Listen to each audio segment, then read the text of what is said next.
Good morning, students. This is chapter 14 of English. The name of the chapter is The Piper of the Hamelin. Hamelin का Piper.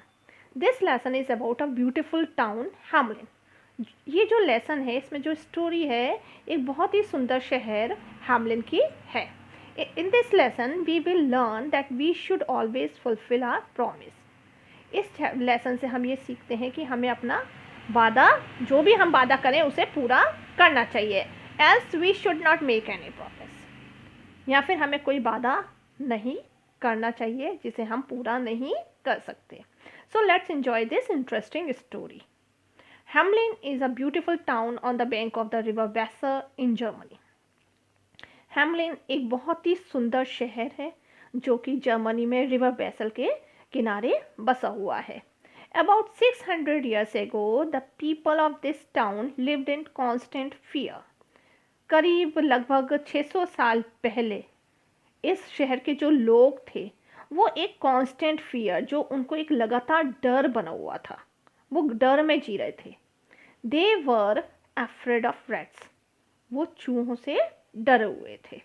There were hundreds and hundreds of rats in every house. और हर एक घर में करीब सैकड़ों चूहे थे. These rats were so big that they used to fight the dogs and kill the cats. और ये जो चूहे थे इतने बिग थे कि वो डॉग से भी फाइट कर लेते थे और यहाँ तक बिल्ली को भी मार देते थे. The people were tired and wanted to get rid of them. लोग इन चूहों से बहुत परेशान हो गए थे और इनसे छुटकारा चाहते थे. One day, the people of the town went to the town hall to talk to the mayor. एक दिन इस शहर के लोग इकट्ठे हुए और टाउन हॉल में वहाँ के मेयर से बात करने गए. मेयर होता है वहाँ का जो उस शहर का चीफ था. The mayor heard their complaint and assured them to do something. तो उस मेयर ने उन्हें उनकी कंप्लेंट को सुना, शिकायत को सुना, and assured them, और उनको भरोसा दिलाया. assured means भरोसा दिलाया, to do something, कि वो कुछ उपाय करेगा. The mayor held a meeting of his officers. Mayor ने अपने ऑफिसर्स की एक मीटिंग बुलाई. While he was in meeting, जब वो मीटिंग कर रहा था, a tall man wearing a long coat came to the mayor. तो एक लंबा सा आदमी जिसने लंबा कोट पहन रखा था मेयर के पास आया and said, और बोला, I can get rid your town of all the rats.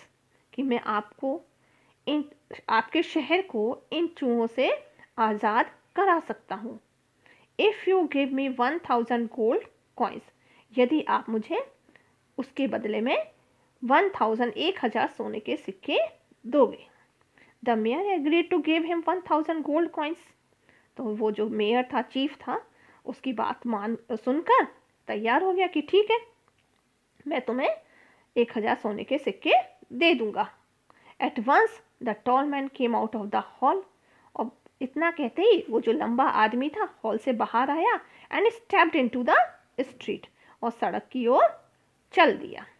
He took out his pipe and began to play a tune. उसने अपना पाइप निकाला और उसमें से एक ट्यून, जिसे कि धुन कहते हैं, बजानी शुरू कर दी. Hearing the tune, the rats rushed out of the houses and followed the piper. धुन को सुनकर सारे चूहे घरों से बाहर आ गए और पाइपर के पीछे पीछे चलने लगे. The piper reached a river. और वो जो पाइपर था नदी में पहुंचा. And the rats dived into the river. और चूहों ने भी रिवर में डाइव मार दी. That's all for today. Remaining part of the chapter I will give you tomorrow.